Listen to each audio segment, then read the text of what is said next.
Okay, and one more piece of housekeeping for the record.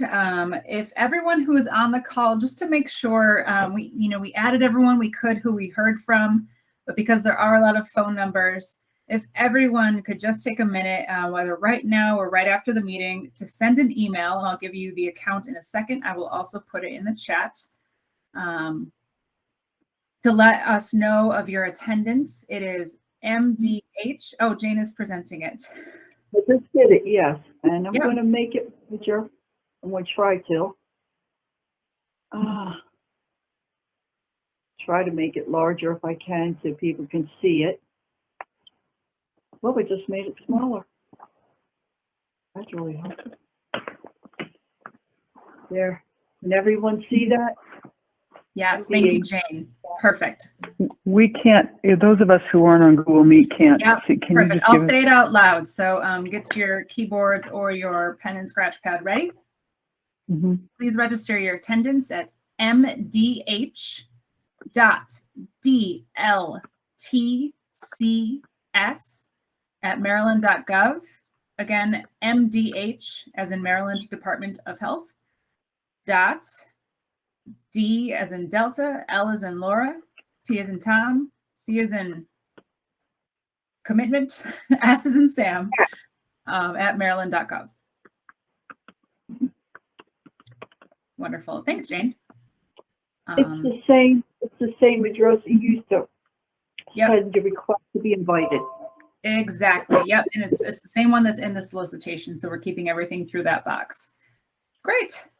All right. And I saw that our Deputy Medicaid Director, Tricia Roddy, had been able to join for a minute. Tricia, are you able to give a couple of welcoming remarks, or do you want us to roll ahead with the presentation?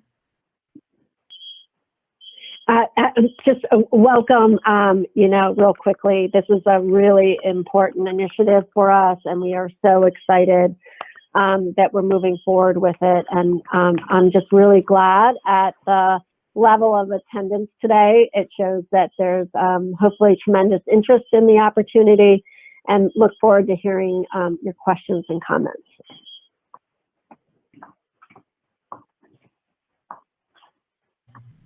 Excellent. Thank you so much, Tricia. So what we're going to do today, we have a quick presentation to run through. I'm sure you all are very familiar with the solicitation at this point, but just to give a high-level overview of some important points and some key dates, so we're all on the same page, and I will share that. After that, we have taken the questions that we received up until at least midweek. There have been some more questions coming in that we haven't had a chance to write down answers to yet. We'll go through the ones that we have received, and these will be posted on the website shortly, but wanted to get these out to you as soon as we could. And then we'll have a chance to open it up for any additional questions and discussion. So I'm going to go ahead and share my screen. And as this is starting to share, I could just give a little bit of background on who we all are for those of you who we haven't spoken with to date. So my name is Laura Goodman. I'm Deputy Director of a unit within Maryland Medicaid, which is called Innovation, Research, and Development. And what we do in our team largely is to support the real subject matter experts, which in this case is our Office of Long-Term Services and Supports, with program expansion, new programs, pilots, et cetera. As well as evaluation. So, our role here is to really just kind of facilitate and shepherd through this expansion process. But whereas really this program is owned and housed within the Office of Long-Term Services and Supports. So we have both teams on the call today. Okay, moving on through. I think everyone's aware, since you're on this call, of the role of PACE in providing comprehensive, not just medical, but social services to people who fit the eligibility criteria to empower them to remain living in the community. The background of PACE, PACE is voluntary. It is specializes in the real benefit to individuals is that is individually tailored to every participant's need. especially with its use of an interdisciplinary care team responsible for reviewing, authorizing, providing a huge range of services, integrating acute and long-term services in a community setting, really truly being especially for our individuals who are duly eligible for Medicare and Medicaid, being a truly integrated program to support them. And often, one of the major outcomes is to avoid costly and disruptive and often preventable nursing facility and hospital stays. So here in Maryland, with PACE, our participants have to be at least 55 years old. They have to reside within one of the approved service areas upon enrollment, certified to need a nursing facility level of care. They need to agree to receive all health and long-term services and supports from the PACE provider. They need to be able to safely remain in the community with the assistance of the program. And then, at least for the Medicaid benefit, not the self-pay, the income level has to be no more than 300% of SSI. And here we go with expansion. So as I'm sure most of you are well aware, we've had one active PACE program in the state for a couple of decades. It is called Hopkins Elder Plus and is located on the campus of Johns Hopkins Bayview. And currently they serve about 16 zip codes in the Baltimore metro area, and they are approved to serve up to 200 individuals. So we are looking to increase the PACE population by expanding to 3 additional service areas with an initial cap of 200 individuals each. So those 3 service areas are kind of the remainder of the Baltimore metro, excluding these zip codes that are currently served by the Hopkins Elder Plus program, Montgomery County, and Prince George's County. And we are interested to see if there might be possible to stand up a rural site in addition. So that would be not one of the 3, but in addition to the 3.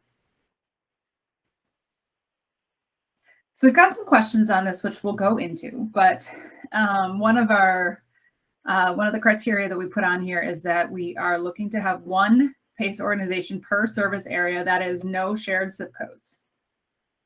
We are looking at an initial cap of 200 participants per PACE program.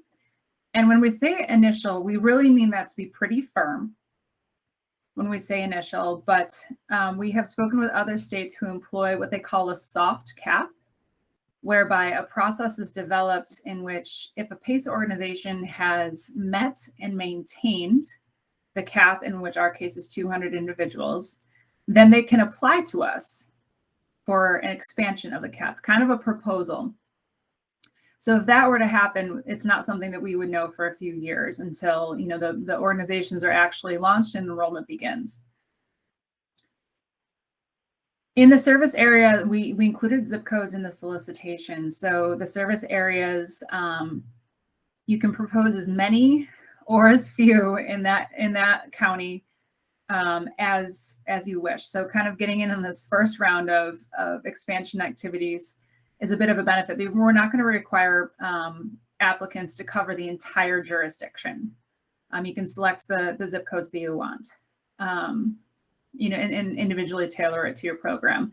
And then when we do hopefully additional expansion activities into the future, the zip codes for those of you who are selected would be excluded from future expansion opportunities from additional PACE providers.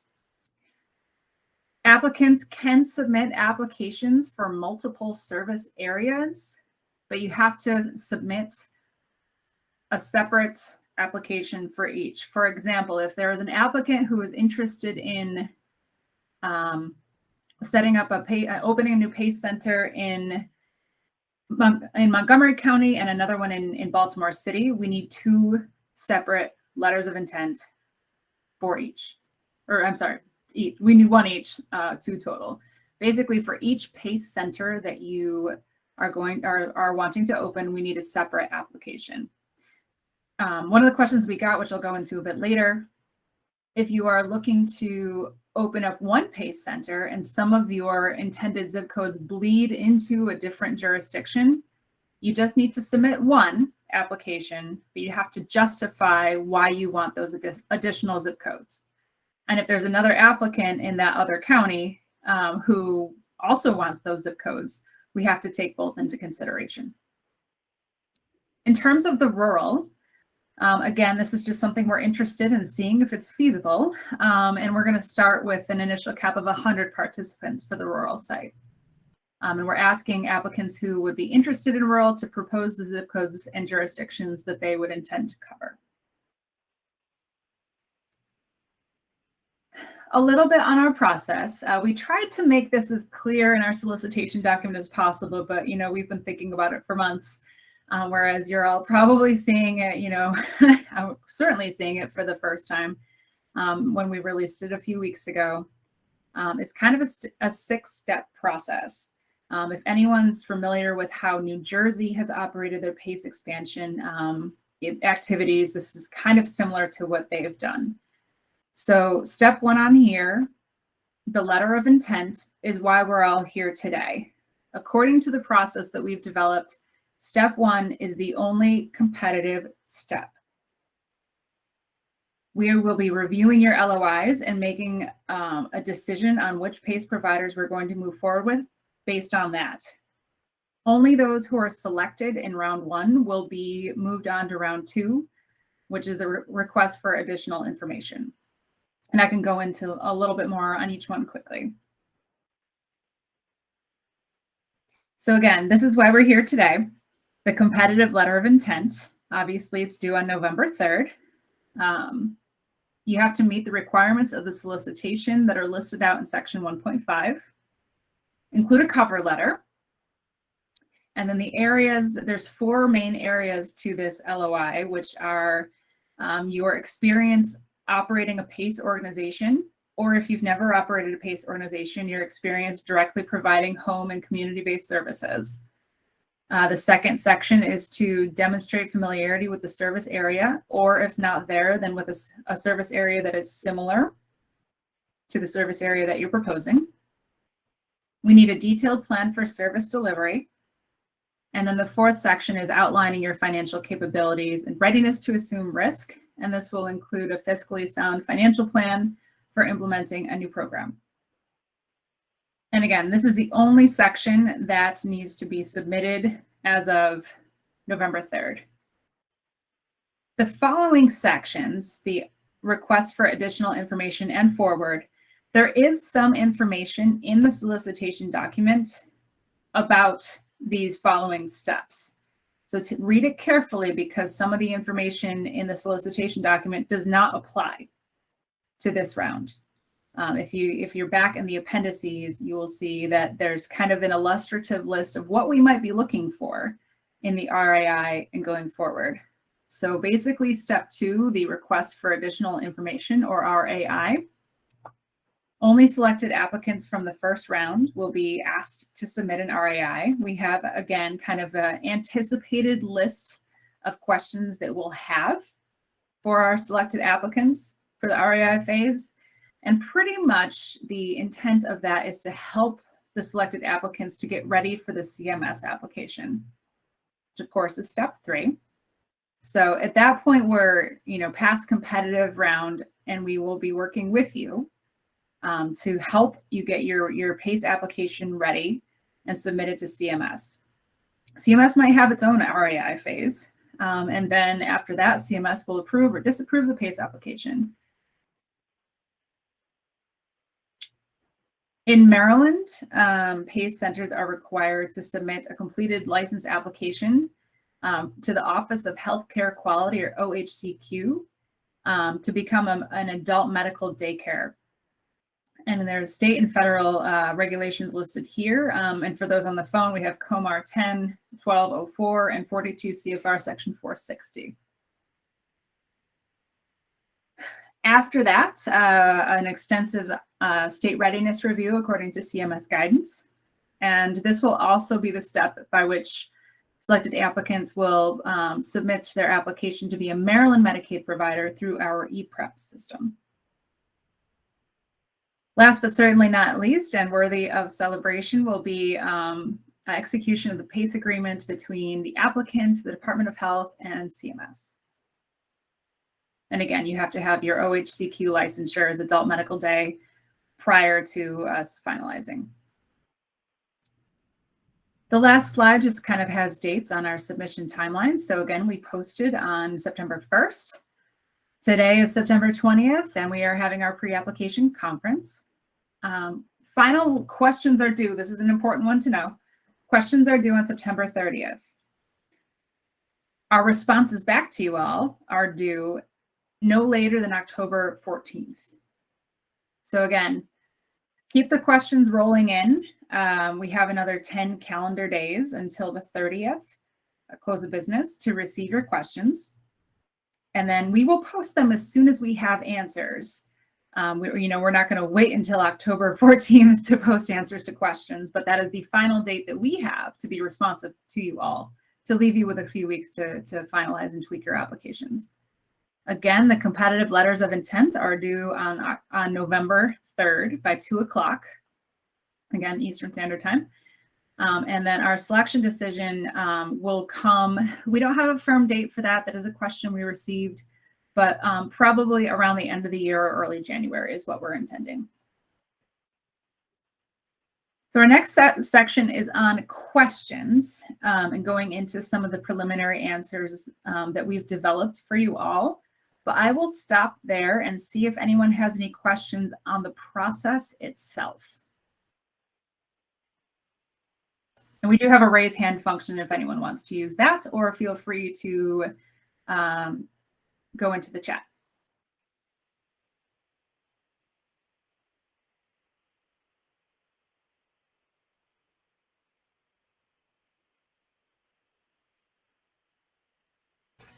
All right, moving on then. Mostly I was just using that as an excuse to have a sip of water. Okay. I will read these through. And then again, saving some time at the end to ask us questions in live time. But again, we received, I think, 2 more sets of questions between Friday and now. Those are not included yet in this presentation. This includes questions that received, I think, up through Thursday midday. So our apologies for not catching them. But we asked for questions 72 hours in advance. Again, we're working on getting these answers back out to you as soon as we can. So we'll probably be sending iterative updates on our website. And then another important reason for you to provide your email to the address that we mentioned earlier, we can send them out to a distribution list as well. And for the questions that are here in these slides, we are working on crafting the document to post on the website. If not today, then certainly tomorrow. So we'll have these questions up. Okay, here we go. So first question we have, and these are kind of in order of the solicitation in itself. This one is with regard to submitting letters of intent from providers, identifying services to deliver. And if we have a letter of intent kind of template to give to you all. So the broader response to this is whatever's in Appendix B, it does not pertain to this round. Appendix B kind of gives an illustrative list of what we will be looking for in the request for additional information phase. That being said, and we'll help that, when we get there. That being said, there are letters of commitment for this phase that are detailed out in section 2, and I think we have related questions there. So again, the letters of intent from contracted providers are not required until the RAA phase. But stay tuned, because there are some that are required. They're letters of commitment during this phase. One big change we're going to be making is we are going to start require encounter data for all of our PACE organizations in Maryland. So someone asked the great question of what are required. So we are intending to collect priced encounter data for all services.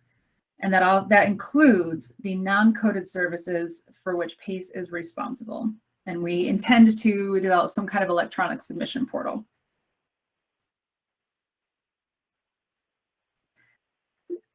I would be remiss. Oh, we have a question on that. Go ahead. Richard. Thank you, Laura. What do you mean by priced encounter data? Specifically priced? So I would be remiss, I forgot to mention at the beginning of this call that we have colleagues from our Hilltop Institute, our right hand in policy and data on the call. I know Tricia might have thoughts on this as well in terms of priced encounters.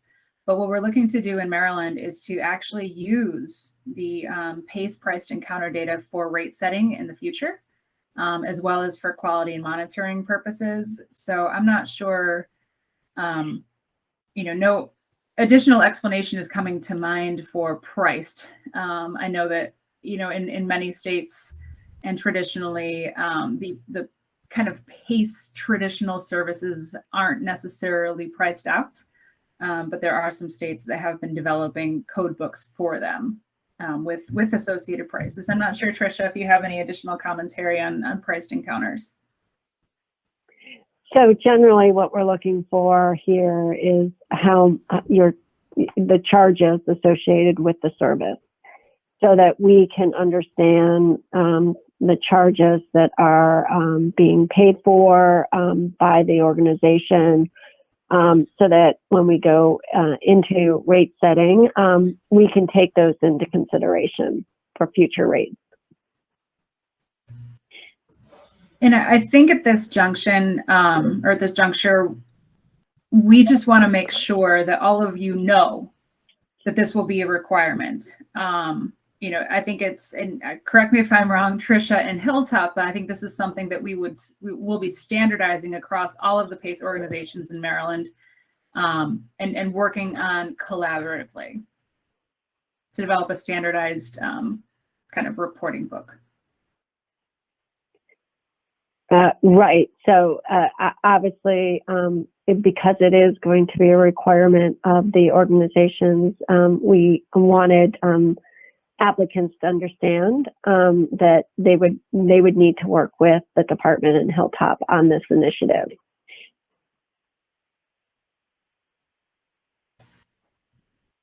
Thank you for the question. I guess at this point, we wanted you to know up front that this was going to be a requirement, so that it doesn't come as a shock down the road.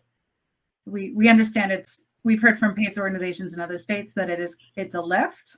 But it's something we're very committed to, and we'll definitely be working through it with you all. Thank you. Okay. Sure. Next question is still related. So this is a long answer provided to us by our colleagues at Hilltop, basically to say that, and again, this is kind of the institutional case mix that's figured into the development of the capitation rates, which we provided as ranges at this point. Basically, newer PACE providers are likely to have a higher percentage of community dwelling participants, particularly in the first 2 years, as PACE participants are not supposed to be in a nursing facility at the time of enrollment. We do know that they can enter a nursing facility, so it's a bit of a phenomenon that we'll be working through with rate setting. But hopefully, and again, we'll be putting this out for those of you who don't have, kind of eidetic memories, but that this answer helps in terms of your understanding of how this capitation rate is developed at this time. Okay, this was a great question. Is it our intention to cover the entire county as a service area? And then there's a couple of zip codes highlighted as omissions. So first of all, thank you so much for that catch. We are, in fact, it's up now as of about a half an hour ago. We updated the solicitation document. It's posted on our website, or the same website where the solicitation is, posted originally, to add these 2 zip codes to Prince George's County. So thank you so much for that. It should be, we didn't include 20711 originally because as we learned, it refers specifically to Goddard Flight Center. But we did add 20706 as well as Goddard to the list of zip codes. So hopefully that's helpful. And at this point, if you are welcome to propose the entire county, but subsections of the county are also acceptable. We got this from a couple, and I mentioned this a little bit earlier. If an applicant is interested in bordering zip codes that bridge into another jurisdiction, does the applicant submit 2 proposals or just one to justify the zip codes? The answer is the latter. 1 PACE center, 1 application. So if you, for example, kind of going from, Montgomery County and Prince George's County, are kind of the big one on here, right? So if you are envisioning a center in Montgomery County and you would like to, work in zip codes as well in your service area from Prince George's County, you only have to submit 1 application, but just know that you might not be allotted those zip codes. We have to take all applications into consideration. So if there's another applicant in Prince George's County who also is interested in those zip codes, we need to factor in both.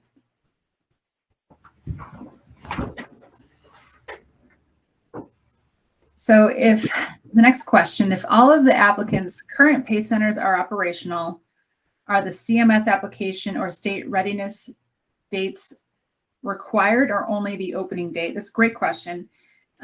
We would like all the dates for all of the phases. It's basically just to kind of demonstrate to us how quickly, or not how quickly, but, how long did it take to progress through those phases in the past.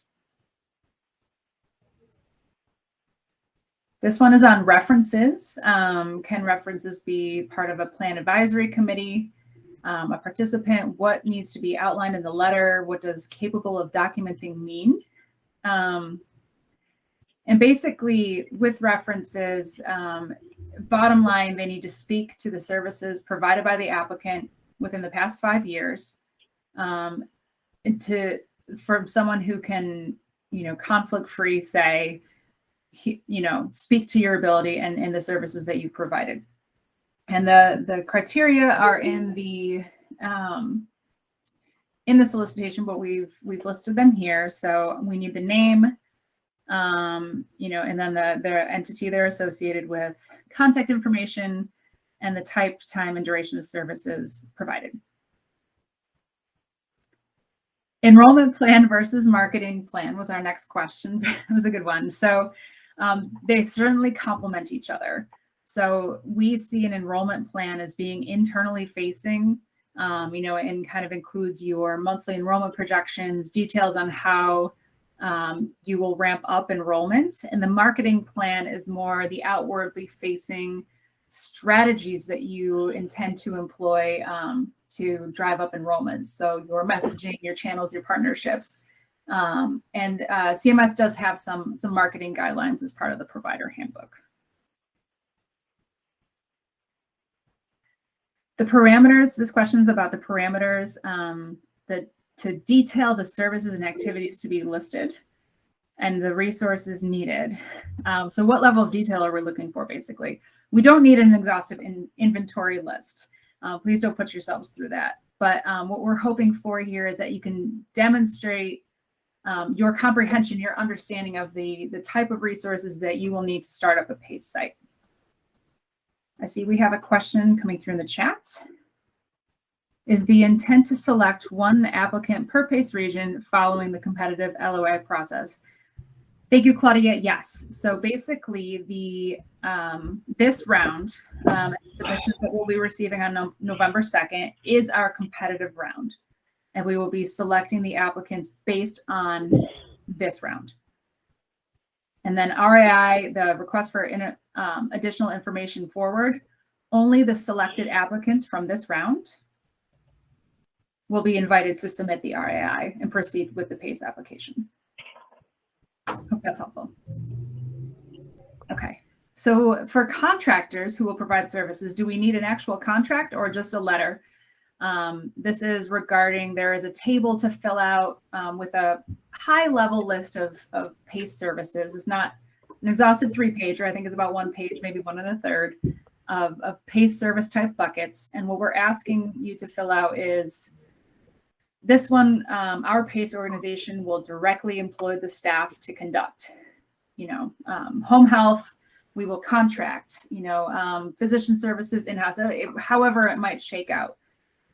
For those rows in that appendix that we're requesting as part of this round, for which you intend to contract, we do not need a contract, but we need a letter of commitment from your intended contractors that just kind of expresses their future intent to enter into a contract should your application be selected. That was a lot of words. Please raise your hand and speak up if I kind of went a little bit circuitous on that. Okay.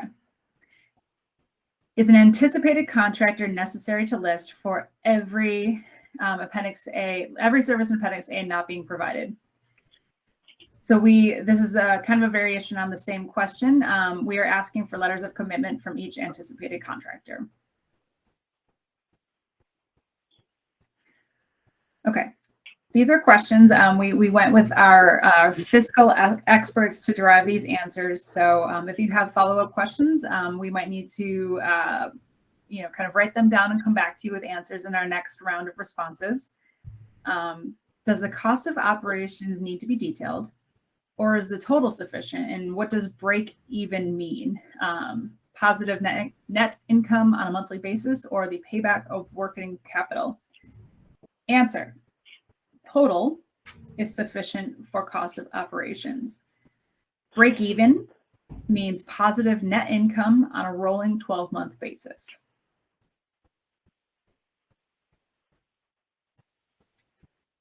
Okay, another question on the fiscal analysis. So PACE organizations have risk reserve requirements, and they had questions on the RBC, the TAC, and ACL and how they apply to PACE. Answer here is short. So total surplus and total reserve can be used as alternatives as part of your response. Do PACE organizations have to be licensed by a Department of Insurance in the state of Maryland? So thank you for this question. We kind of did some digging on it.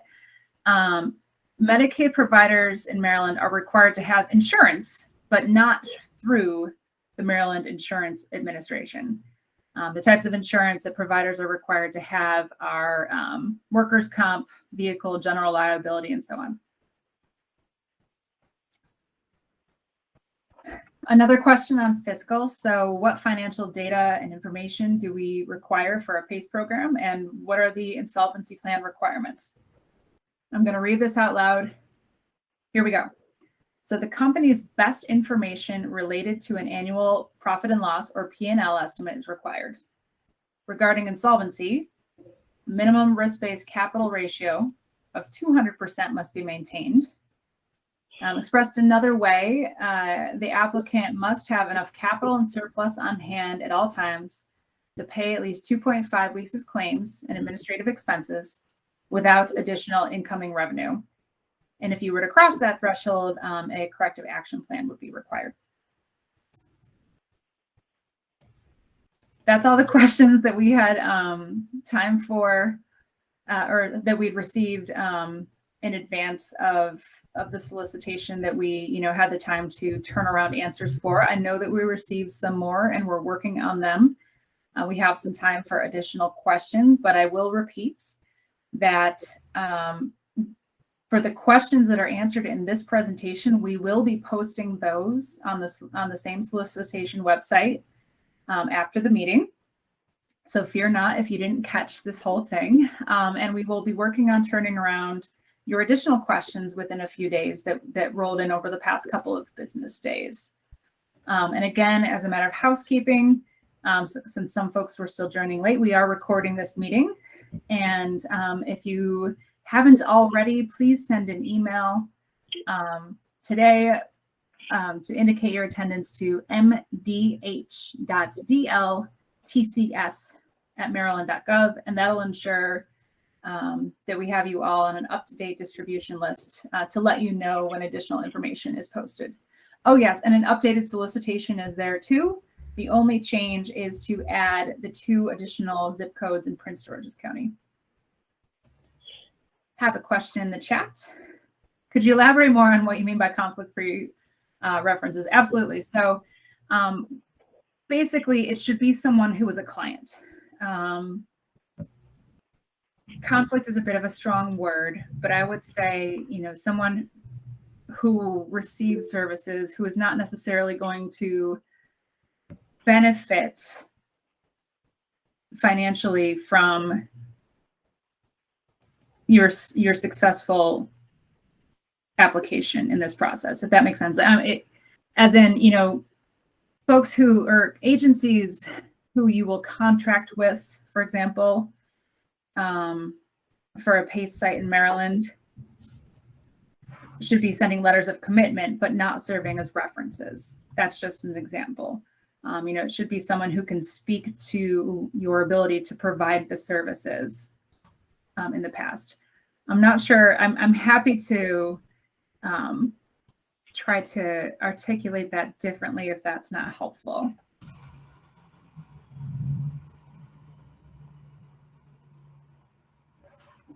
Okay, thanks, Joe. Joe says that's helpful. Basically not a self-fulfilling prophecy in terms of the references.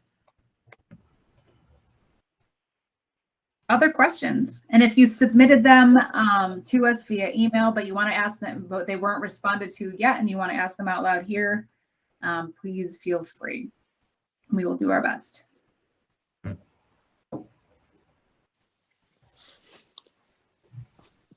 Hi, this is Bev from Innovage. Can you hear me? Yes, Bev, how are you? I'm good. Can I ask just a quick question about the estimates of eligibles that the state put in the data book? We're a pretty experienced provider. We've been doing this for 3 decades.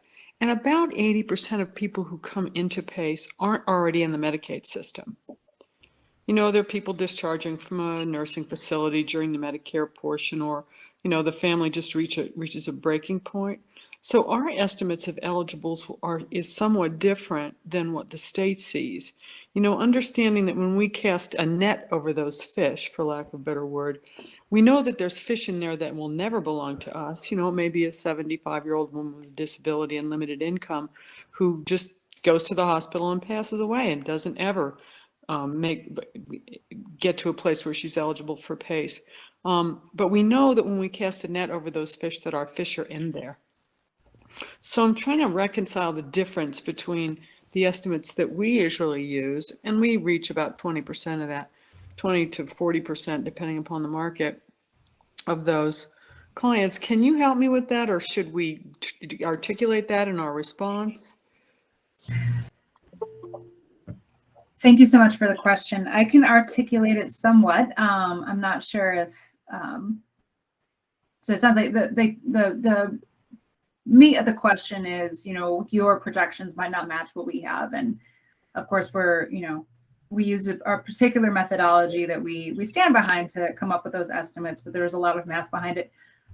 We, in developing the potentially eligible pool, included an assumption that we would be, that it takes into account folks who are not yet eligible for Medicaid, exactly to your point. So we used our proxy in the state for nursing facility level of care is, the registry that we have for our home and community-based services waivers that we operate through Medicaid. So again, these are folks who are not Medicaid eligible on an income basis, but would be eligible for one of our HCBS waivers. And so those are the individuals who we included in our estimate.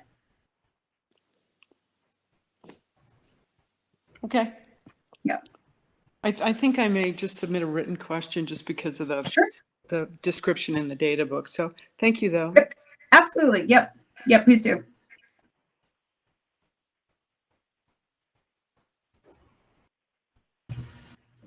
Other questions?